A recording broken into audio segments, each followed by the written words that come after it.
నమస్తే మాస్టర్స్. అందరికీ శుభోదయం. ఈరోజు నేను తీసుకున్న టాపిక్ శ్వాస మహావిద్య. ఈ బుక్కు పేరు జీవ బ్రహ్మైక రాజయోగ సారామృతము నుండి తీసుకున్నాను బుక్ పేరిది. సో, ఇది రచించింది శ్రీ పరమహంస సచ్చిదానంద యోగేశ్వరులు గారు. ముందుగా మనం గురువందనంతో మొదలు పెట్టుకుందాం మాస్టర్స్. ఈ శ్వాస మహావిద్య అందించిన మాస్టర్స్ అందరికీ, యూనివర్సల్ మాస్టర్స్ అందరికీ కృతజ్ఞతలు. అలాగే సద్గురు మూవ్‌మెంట్ వ్యవస్థాపకులైన భీమనేని వంశీకిరణ్ మాస్టర్‌కి ఆత్మ ప్రణామములు. అలాగే ఈ జూమ్ సెషన్‌లో ఉన్న మాస్టర్స్ అందరికీ కూడాను నా ఆత్మ ప్రణామములు. Thank you masters. శ్వాసని శ్వాస మహావిద్య అని వచ్చింది పేరు. ఆ పేరు ఎలా వచ్చిందంటే, ఎందుకొచ్చిందంటే మనం ఏది తెలుసుకుంటే మనకన్నీ తెలిసిపోతాయో దానిని తెలుసుకోవాలి అన్నారు ఆధ్యాత్మిక శాస్త్రవేత్తలు. అది ఏంటంటే అదే శ్వాస. అందుకనే దాన్ని శ్వాస మహావిద్య అన్నారు. శ్వాస అన్న గురువుని పట్టుకుంటే మనము చక్కగా మనకి ఆత్మజ్ఞానం అనేది చక్కగా కలుగుతుంది. ఈ సృష్టిలో మనుషులు ఒక్కలే శ్వాసిస్తున్నామా అనుకుంటారు కొంతమంది. కాదు. పక్షులు శ్వాసిస్తున్నాయి కదా! జంతువులు శ్వాసిస్తున్నాయి. పశువులు శ్వాసిస్తున్నాయి. విశ్వం కూడా శ్వాసిస్తుంది. అలాగే భూమాత కూడా శ్వాసిస్తుంది. భూమాత శ్వాసిస్తుంది ఎలా అని డౌట్ రావచ్చు. భూమాతలో ఉన్నది కాబట్టే కదా మనకి మొక్కలనేవి పెరుగుతున్నాయి. దాంట్లో ప్రాణం లేకపోతే ఎట్లా పెరుగుతుంటాయి? సో, అందుకని భూమాత కూడా శ్వాసిస్తుంది ఇక్కడ. సో, మనం లోపలికి తీసుకునే శ్వాసని ఉచ్ఛ్వాస అంటాము. బయటకు వచ్చే శ్వాసని నిశ్వాస అంటాము. సో, తీసుకున్న శ్వాసకి, వదిలే శ్వాసకి మధ్యలో ఒక నానో సెకండ్స్ ఉంటుంది. ఆ నానో సెకండ్స్‌ని మనం అంతర్కుంభకం అంటాం. అలాగే బయటికి వదిలే శ్వాసని, మళ్ళీ లోపలికెళ్ళే శ్వాసకి మధ్యలో కూడా నానో సెకండ్స్, దాన్ని బాహ్య కుంభకం అంటారన్నమాట. సో, దేశ భాషలందు తెలుగు లెస్స అన్నట్టుగా ఈ శ్వాస భాషలందు కూడా శ్వాస భాష లెస్స అని అనుకోవచ్చు ఇక్కడ. ఎందుకంటే శ్వాసని భాషని తెలుసుకుంటే ఎవరి శ్వాసనైనా మనము అర్థం చేసుకోగలుగుతాము. అది ఎట్లా సాధ్యం అనుకుంటున్నారేమో. కానీ ఎవరైతే శ్వాస మహావిద్యను పట్టుకుని సమాధి స్థితిలోకి వెళ్లి చేరుకుంటారో వాళ్ళకి ఇది సాధ్యమవుతుంది. ఎగ్జాంపుల్ రమణ మహర్షి గారు, కంచిలో ఉన్న పరమాచార్యులు గారు, నరసింహదేవుడు చంద్రశేఖర పరమాచార్యులు గారు, వీళ్ళందరూ కూడా ఆ విద్యనే పట్టుకుని చక్కగా సమాధి స్థితికి వెళ్ళిపోయారు. ఇప్పుడు రమణ మహర్షి గారు సర్పాలతో కూడా మాట్లాడేవాళ్ళు. అక్కడ సర్పం డిస్టర్బెన్స్ చేస్తోంది అని చెప్పి అక్కడ మనుషులు చెప్తుంటే, ఆ సర్పంతో అనుసంధానమై చక్కగా శ్వాసతో అనుసంధానమై మీరు ఇక్కడ ఉండకండి. ఇక్కడున్న జనాలు భయపడుతున్నారు అని సంభాషించి చక్కగా మాట్లాడేవాళ్ళు. అది చక్కగా వెళ్ళిపోయేది. అదెలా భాషను అర్థం చేసుకుంది. భాషను అర్థం చేసుకొని చక్కగా చెప్పేవారు. గోమాతతో కూడా మాట్లాడొచ్చు. ఆ శ్వాసతో అనుసంధానమై అది ఏ బాధపడుతుందో కూడా మనం కనుక్కోగలుగుతాం. అంత గొప్పది శ్వాస మనం చక్కగా పట్టుకోగలిగితే. అలాగే శ్వాస అంటేనే హనుమంతుల వారు. వాయుపుత్రుడు. అష్టసిద్ధులు కూడా సంపాదించాడు. అదెలా? ఈ శ్వాస మహావిద్యను పట్టుకుని. ఈ శ్వాసనే మన ఆత్మని పరిచయం చేస్తుంది కూడా. అందుకే పత్రిజీ గారు ఎప్పుడు అంటూ ఉంటారు, శ్వాసే మీ గురువు, శ్వాసే మీ గురువు అంటూ ఉంటారు. ఈ శ్వాస గురువు పట్టుకుంటే మనము ఆత్మజ్ఞానం కలుగుతుంది. అలాగే మనకున్న డౌట్స్ అన్ని కూడా క్లియర్ అవుతాయి. మనలో ఎన్నో డౌట్స్ రేజ్ అవుతూ ఉంటాయి. మనకి బాహ్య గురువు ఉండాలి. అలాగే మన అంతర్గురువుని, మన శ్వాసని, మనకి ఎలాంటి డౌట్స్ వచ్చినా కూడాను మన అంతర్గురువు, మన ఆత్మ అన్ని కూడాను ఆన్సర్ చేసేస్తుంది. శ్వాస ద్వారానే మన శ్వాసనే తెలియజేస్తుంది. సో, ఇది ఎలా సాధ్యం అంటే ధ్యానం చేయాలి. కళ్ళు 2 మూసుకుని స్థిర సుఖాసనంలో ప్రశాంతంగా హాయిగా కూర్చోవాలి. మన వయసు ఎంతో అంతసేపు ధ్యానం చేయాలి. కాళ్ళు 2 క్రాస్ చేసుకోవాలి. కుర్చీలో కూర్చున్న వాళ్ళు. ఆలోచనలొస్తూ ఉంటాయి. ఆలోచనలని కట్ చేస్తూ మనం శ్వాస మీదకొస్తూ ఉండాలి. సో, అలా చేస్తుండగా మనసు శూన్యం చేసుకోవాలి. ఆ టైంలో మనకున్న డౌట్స్ క్లియర్ అవుతాయి. ఆత్మ అనుభవాలు కలుగుతాయి. అలాగే ఆత్మ సాక్షాత్కారం కూడా కలుగుతుంది. ఇవన్నీ కూడా సాధనతోనే సాధ్యమవుతుంది. సాధన చేయాలి. శ్వాసే మన ప్రాణశక్తి కూడా. ఆ ప్రాణం అంటే మనం ప్రాణం ఉంటేనే కదా శ్వాసని మనం తీసుకున్నామా లేదా అని తెలుస్తుంది. మనం డాక్టర్ దగ్గరికెళ్తే స్టెతోస్కోప్‌తో చక్కగా టెస్ట్ చేస్తారు. శ్వాస దీర్ఘంగా తీసుకోండమ్మా అంటూ ఉంటారు. సో, అందుకే శ్వాస మన ప్రాణశక్తి ఇక్కడ.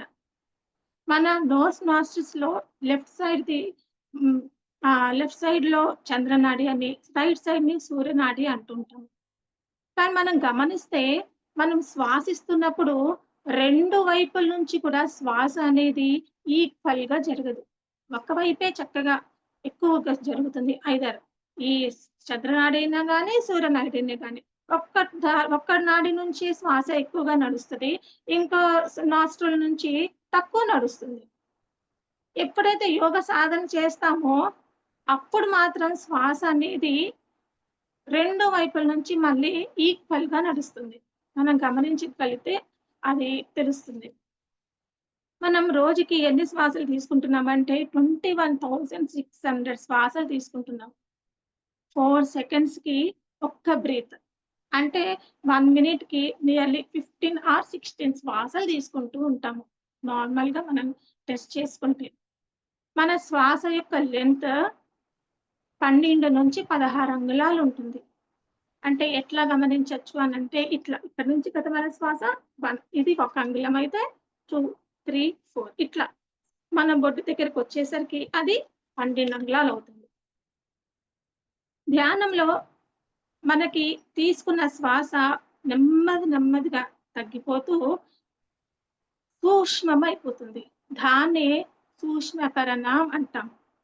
ఎప్పుడైతే ధ్యానంలో ఆలోచన రహిత స్థితిలోకి వెళ్ళిపోతామో, అప్పుడు శ్వాసే మనసైపోతుంది. మనసే శ్వాస అయిపోతుంది.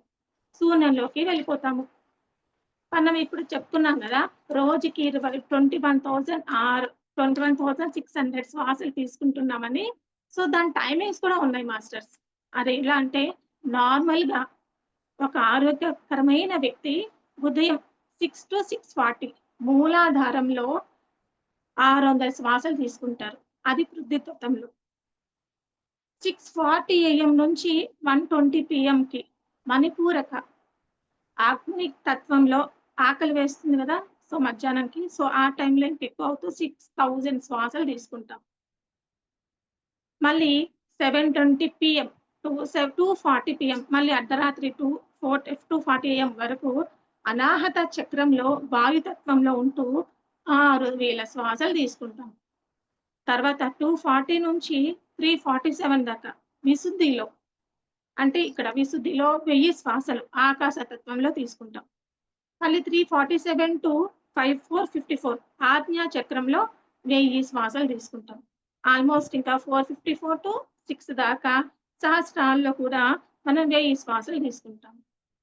ఇలా కౌంట్ చేసుకుంటే అన్నీ గూడా 21,600 శ్వాసలు రోజుకి మనం తీసుకుంటున్నాం. ఇప్పుడు శ్వాసకి, వాక్కుకి ఉన్న సంబంధం గురించి తెలుసుకుందాము. మన శ్వాసతో ఎంతగా అనుసంధానం అవుతామో, మన మనసు అంత అధీనంలోకి వస్తుంది. మన మనసు నియంత్రణ వచ్చేస్తుంది. కంట్రోల్‌కొస్తుందన్నమాట. నెగెటివ్ థాట్స్ అన్నీ గూడా వెళ్ళిపోతాయి. అలాగే మన మనసు ఎంతో ప్రశాంతంగా ఉంటుంది.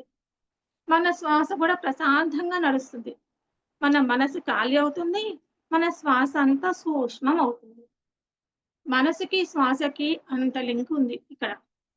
సో, శ్వాసే వాక్కు, వాక్కే శ్వాస అవుతుందిక్కడ. ఎందుకంటే శ్వాస లేకపోతే మనం మాట్లాడలేము. అసలు టెస్ట్ చేసుకుందాం. శ్వాస నేను తీసుకోవట్లేదు అంటే ఒక్క పదం కూడా నోట్లో నుంచి రాదది. రావట్లేదు కూడా అసలు. స్టాప్ చేసేస్తే ఒక పదం మనం మాట్లాడలేము. ఈ శబ్దం నోటి నుంచి రావాలంటే శ్వాసయే శబ్దం అవుతుంది. శబ్దయే బ్రహ్మం అవుతుంది. మనం ఈ శ్వాసను తీసుకోకపోతే నోటి నుండి ఒక్క మాట కూడా మాట్లాడలేము మాస్టర్స్. అసలు నేను టెస్ట్ చేసుకున్నాను గూడా ఒకసారి.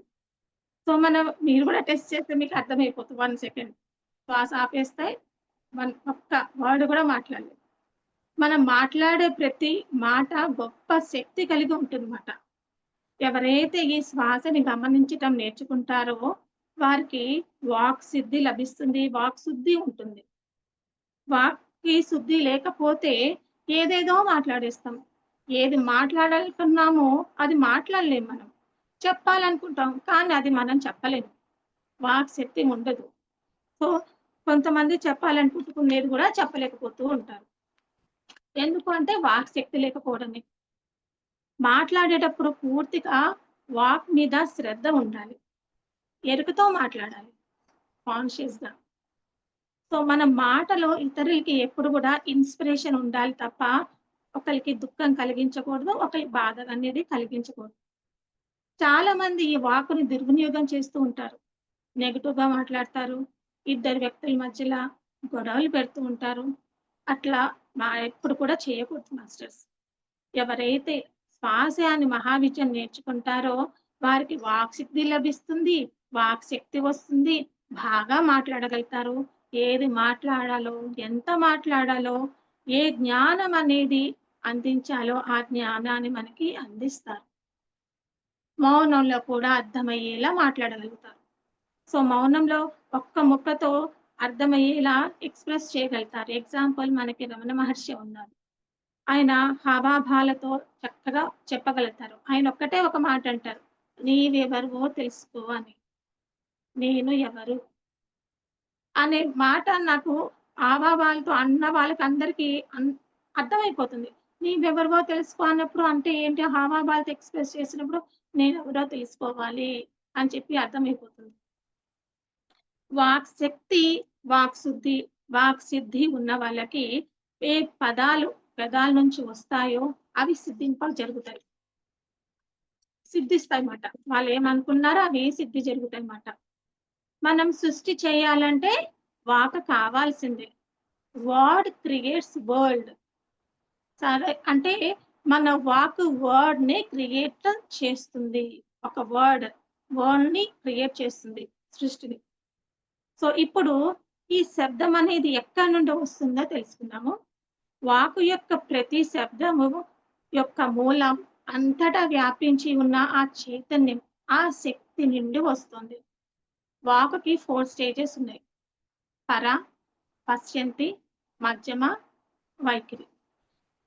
ఈ వైఖరి అంటే పెదాల నుంచి బయటికి వచ్చే పదాలే వైఖరి అంటారు. దశమహావిద్యలో రాజశ్యామల మాతంగి మాత ఉన్నారు కదా! ఆ మాతే వైఖరి దేవత. ఈ పర, పశ్యంతి, మధ్యమ, వైఖరి దేవతల్ని రూల్ చేసే దేవతలు కూడా ఉన్నారు. వారినే వాగ్దేవతలు అంటారు. వారిని కూడా మన ఋషులు, ఆధ్యాత్మిక శాస్త్రవేత్తలు ఒక్కొక్క దేవత పేరు కూడా కనుక్కున్నారు. వారి పేర్లు ఏంటంటే వాసిని, కామేశ్వరి, మోదిని, విమల, అరుణి, జయని, సర్వేశ్వరి, కౌలుని, వీరే 8 వాగ్దేవతలు. ఈ మాటలు వింటుంటే ఎక్కడో విన్నామే అనిపిస్తుంది. ఇవన్నీ కూడా ఖడ్గమాలలో మనము వింటుంటున్న దేవతల పేర్లు వీళ్ళందరూ కూడా. వారంతా కూడా మన శబ్దాలు ఉన్నాయి కదా! ఈ అక్షరాలు 8 వర్గాలుగా విభజించినప్పుడు డివైడ్ చేసినప్పుడు ఒక్కొక్క వర్గానికి ఒక్కొక్క వాగ్దేవత ఉన్నారన్నమాట. ఈ అక్షరము చైతన్యం నుండి వస్తుంది కదా! ఈ అక్షరం యొక్క ఉద్భవ స్థానం ఏది అంటే పర. అయితే లలితామాత, ఆ పరమశక్తి మాత, జగన్మాత అంతటా వ్యాపించి ఉన్న శక్తిని జగన్మాత అంటాం కదా! ఆ లలితామాత అని పిలుస్తాం మనం. ఎందుకంటే ఆ తల్లి మనల్ని లాలిస్తుంది, కరుణతో చూస్తుంది. ఆ లలితామాత దగ్గర ఉండే ఎంతో మంది దేవతా శక్తులు ఉన్నారు. శ్రీచక్ర నివాసిని అంటారు ఆవిడ్ని. సో, అక్కడ శ్రీచక్రం దగ్గర ఎన్నో రహస్యాలు మ్యాథమెటికల్‌గా చాలా జామెట్రీలో ఉన్న దాంట్లో ఎంతో మ్యాథమెటిక్స్ ఉంది దాంట్లో. సో, అది కూడా మన శాస్త్రవేత్తలు దాంట్లో ఉన్న రహస్యాలు గూడా కనుగొన్నారు మాస్టర్.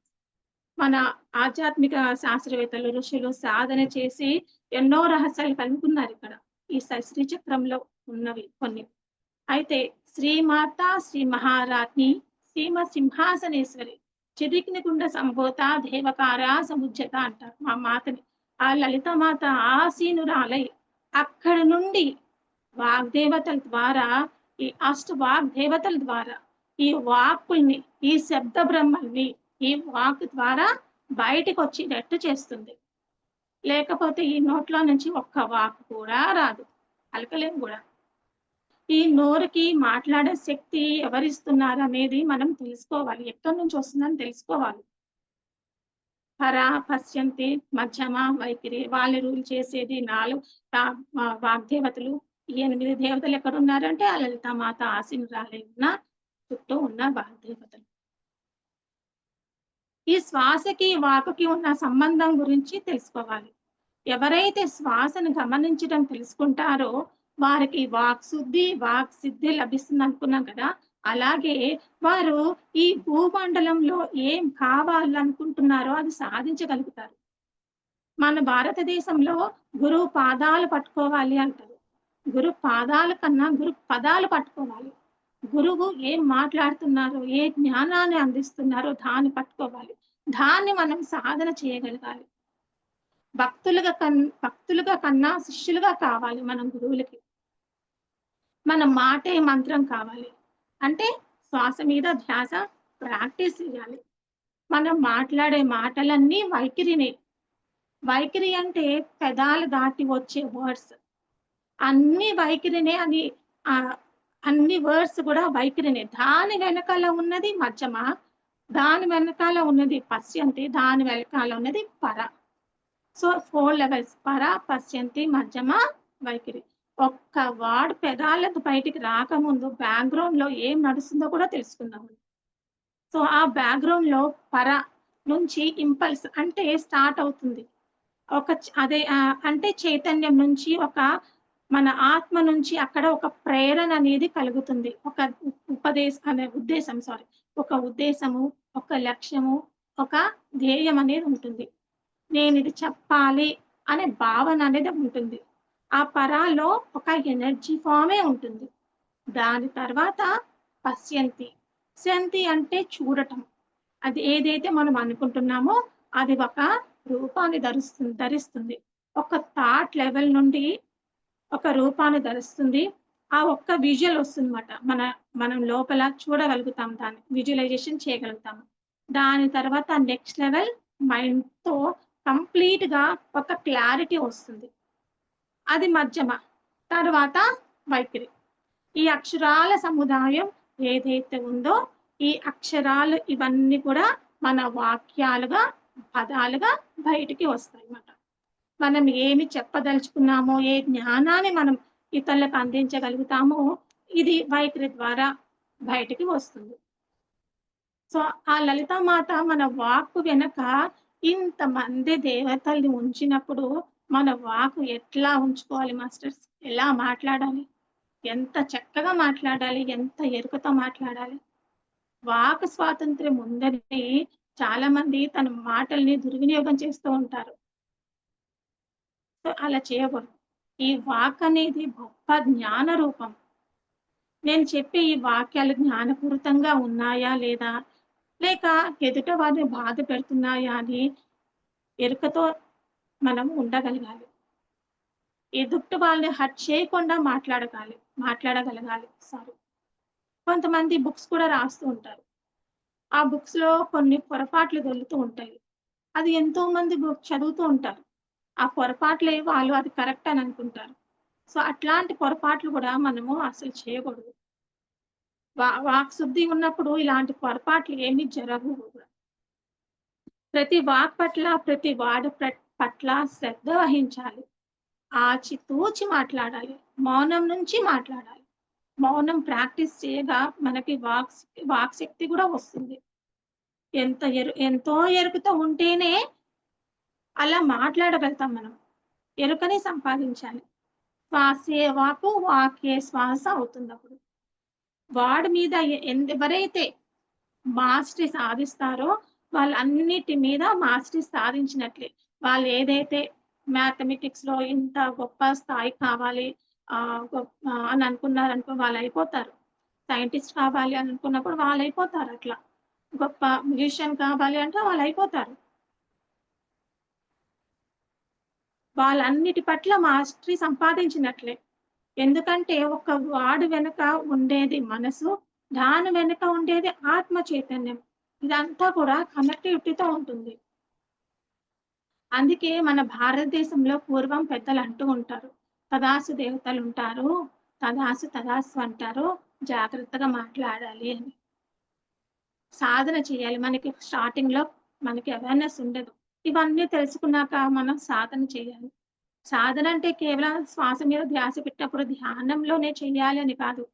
ఏ పని చేస్తున్నా, వాక్ చేస్తున్నా, వంట చేస్తున్నా, ఏ పని చేస్తున్నా, ఏ కర్మ ఆచరిస్తున్నా దాని పట్ల మనము ఎరుకతో ఉండాలి. శ్వాస మీద ధ్యాస పెడుతూ ఉండాలిమాట. అలా చేస్తున్నప్పుడు మనము ధ్యానంలో ఉన్నప్పుడు కూడా ఆలోచనలన్నీ తగ్గిపోతూ ఉంటాయి. అలాగే మనల్ని రిఫ్లెక్ట్ చేసేది కూడా మన వర్డ్సే. మంచిగా మాట్లాడితే వీళ్ళు మంచి వాళ్ళు అని అంటూ ఉంటారు. వీళ్ళ వర్డ్స్ చూసి వీళ్ళు తక్కువ అంటే కొంచెం మాటలు సరిగ్గా మాట్లాడలేని వాళ్ళు, వాళ్ళని రిఫ్లెక్ట్ చేసి చెడ్డవాళ్ళు అన్నట్టుగా అంటారు. సో, మన మాట తీరు బట్టే మన ఆత్మస్థితి కూడా తెలుస్తుంది. బుద్ధి లేనివాడు, బుద్ధి ఉన్నవాడు. వారి నుంచి వచ్చే మాటలు వేరుగానే ఉంటాయి ఎప్పుడు గూడాను. మన బుద్ధి అనేది ఎన్నో జన్మ పరంపరల నుండి తీసుకోవు. మన యొక్క ఆత్మ అనుభవాల సారమే మన బుద్ధిగా తెలుస్తుంది. అందుకే బుద్ధి సరిగ్గా లేకపోతే మాట ఏం మాట్లాడతాము అనేది ఎరుక ఉండదు. అష్ట వాగ్దేవతలు పర, పశ్యంతి, మధ్యమ, వైఖరి 4 రకాలుగా ఉన్నటువంటి వాక్ అనే శక్తి ఈ శబ్దం రావడానికి కారణమైంది. ఈ స్వరాల నుండి ప్రతి ఒక్కటి రావాలి అన్నా కూడా శ్వాస కావాలి. వైఖరిగా చాలా ఇంపార్టెంట్ ఎక్స్‌ప్రెస్ చేయడానికి. మనం ఏం చెప్పదలుచుకున్నామో దాన్ని ఎక్స్‌ప్రెస్ చేయడానికి వైఖరి అనేది చాలా ఇంపార్టెంట్. పెదాల నుండి బయటికి రావాలి అంటే ఈ శ్వాస మన జీవితంలో ఉండాలి. ఈ జన్మలో నూతన సృష్టి చేసుకోవాలి అంటే ఈ శ్వాస, ఈ వాక్ కావాలి. మనకి మనం కొంచెం ఎక్స్‌పెరిమెంట్స్ చేసుకుందాము. కాన్షియస్‌గా ఉండడానికి. వాకింగ్ చేస్తున్నప్పుడు ఇయర్ ఫోన్స్ పెట్టుకొని పాటలు వింటూ చేస్తూ ఉంటాం కదా! అట్లా కాకుండా శ్వాస మీద ధ్యాస పెడుతూ, భూమి మీద అడుగులు వేస్తున్నప్పుడు దాన్ని ఆస్వాదిస్తూ చేస్తూ ఉండాలి. ఎరుకతో ఉండాలి. మన వర్డ్స్ మన సోల్ నుండి వస్తున్నాయా లేదా అని తెలుసుకుంటూ ఉండాలి. ఈ మూలం మనం ఏదైతే మనం తెలుసుకున్నామో ఈ మూలమే కనుక్కుంటే వాక్ శక్తి వచ్చినట్టే. ఈ శరీరమంతా దేవతా శక్తులే ఉన్నారు. మనం కనుక్కోలేకపోతున్నాం అసల. ఒక్కొక్క దేవతా శక్తి మన శరీరంలో ఒక్కొక్క అవయవాన్ని రూల్ చేస్తూ ఉంటారట. ఇతరుల మీద చాడీలు చెప్పడం అనేది భయంకరమైన క్యాన్సర్ లాంటి వ్యాధి అంటున్నారు. అందుకే ఎప్పుడు కూడా పత్రిజీ గారు నో కంప్లెయింట్స్, నో కంప్లెయింట్స్ అంటూ ఉంటారు. మనం ఏమి చెప్పదలుచుకున్నామో ఆ పరమార్థాన్ని మన శబ్ద బ్రహ్మ ద్వారా చెప్పాలి. శబ్దం అంటే వాక్కులే కాదు మాస్టర్స్. కొన్ని మంత్ర ఉచ్చారణ చేస్తుంటే హరే రామ అంటూ హరే కృష్ణ అంటూ ఉంటారు. దాంట్లో కూడా పవర్ ఉంది. ఓంకార నాదం చేస్తూ ఉంటారు. ఓంకారంలో కూడా చేస్తున్నప్పుడు మన చుట్టూరా ఉన్న యాటమ్స్ మీద కూడా చాలా ప్రభావం కలుగుతుంది. మనం కరెక్ట్‌గా ఓంకారం చేయగలిగితే మన చుట్టూరా శ్రీచక్రం అనేది ఏర్పడుతుంది. ఎన్నో రహస్యాలు కనుక్కున్నారు ఈ ఓంకారం నాదం మీద. Words influence your breath. Breath influence your words. So, experiments చేసుకోవాలి మనకి మనం. ఎట్లా 1 అవర్ 24 అవర్స్‌లో 1 అవర్ సైలెన్స్‌గా కూర్చుందాము. రోజంతా మౌనంగా ఉండలేని వాళ్ళు ఒక 1 అవర్ ధ్యానంలో ఎట్లాగో మనము ఆహ్, సైలెంట్‌గానే ఉంటాం. ఇంకొక 1 అవర్ చక్కగా సైలెంట్‌గా కూర్చుందాం ఆ టైంలో. ట్రై చేద్దాం. వాక్ చాతుర్యం సంపాదించుకుందాం. మనము శ్వాసను గమనిస్తే కొన్ని విషయాలు తెలుస్తాయి. శ్వాసను ఆపేస్తే గనక మనకి ఏ ఆలోచనలు రావు. 1 మినిట్ గాని, 30 సెకండ్స్ గాని మనం ఇలా మూసేసి శ్వాసను ఆపేస్తే అసలు ఏ ఆలోచనలు రావు. సజ్జన సాంగత్యం జరుగుతున్నప్పుడు, ఇది నా ధ్యాన కుటుంబం అన్నప్పుడు శ్వాస చాలా కామ్‌గా నడుస్తుంది. రకరకాలుగా నడుస్తుంది మన శ్వాస. భయపడినప్పుడు ఒక రకంగా నడుస్తది. కింద పడినప్పుడు 1 సెకండ్ శ్వాస ఆగిపోతుంది. అలాగే సంతోషంగా ఉన్నప్పుడు శ్వాస ఇంకో రకంగా ఉంటుంది. ఉద్రేకంగా ఉన్నప్పుడు ఇంకో రకంగా ఉంటుంది. మనం ఎప్పుడు గమనించము శ్వాసని. కానీ గమనిస్తే బోలెడంతుంది దీంట్లో. గని ఉంది. ఫస్ట్ పాటలో మాస్టర్ అన్నారు గదా! వంశీ మాస్టర్ గారు శ్వాసలో మనకు గని ఉంది. ఆ గని అంతా ఈ శ్వాసలోనే పట్టుకుంటే మనకి బోలెడంత గని దొరుకుతుంది. ఇంకా అలాగే నొప్పి కలిగినప్పుడు ఎవరైనా గిచ్చినప్పుడు ఇంకో రకంగా మనం శ్వాసను తీసుకుంటాం. So breath is a beautiful companion. It connects internally. ఎప్పుడు మన చెంతనే ఉండే ఒక్క గురువు, ఒక్క ఫ్రెండ్ ఈ శ్వాసే. అలాగే మనం పుట్టినప్పుడు మనతో స్టార్ట్ అవుతుంది. మనం పోయినప్పుడు మనతోనే ఎండ్ అవుతుంది. కానీ మనం పోయేటప్పుడు కాన్షియస్‌గా వెళ్ళిపోవాలి. శ్వాస మహావిద్య పట్టుకుంటే మనం కాన్షియస్‌గా వెళ్ళిపోగలుగుతాం. సో రీసెంట్‌గా ఈ మంత్‌లోని లైట్ పర్పస్‌లో ఒక మాస్టర్ బాడీ వేకెంట్ చేశారు. వేణుగోపాల్ రెడ్డి గారు. సో ఆయన పత్రిజీ గారిచ్చిన ప్రాజెక్ట్ కంప్లీట్ చేసి ఆయనకు ముందే తెలుసు. 2, 3 డేస్ ఇంకా నేను బాడీ వేకెంట్ చేయాల్సొస్తుందని తనకి తెలిసిపోయింది. రోజు ధ్యానం చేసుకుంటున్నాను నైట్ పూట. తర్వాత ఆ ప్రాజెక్ట్ సబ్మిట్ చేసేసారు. డ్రైవింగ్ చేసుకుంటున్నా ఎళ్తూనే కార్ డ్రైవింగ్ చేస్తూ ఇంకా నా టైం అయిపోయిందని అనేసరికి ఎవ్వరికి ఏ డిస్టర్బెన్స్ లేకుండా చక్కగా కార్‌ని ఒక్క చోట పార్క్ చేసి కాన్షియస్‌గా వెళ్ళిపోయారు. దీర్ఘంగా తీసుకొని వెళ్ళిపోయారు. ఎంత గట్టిగా పట్టుకుంటే ఆ కాన్షియస్‌నెస్ వస్తుంది మాస్టర్స్ మనకి. సదానంద యోగి గారు కూడా అట్లాగే వెళ్ళిపోయారు. పత్రిజీ గారు కూడా. సో మనం కూడా బుద్ధులం అవ్వగలిగితే చాలు మనం. పత్రిజీ గారు ఒక ఆశయం.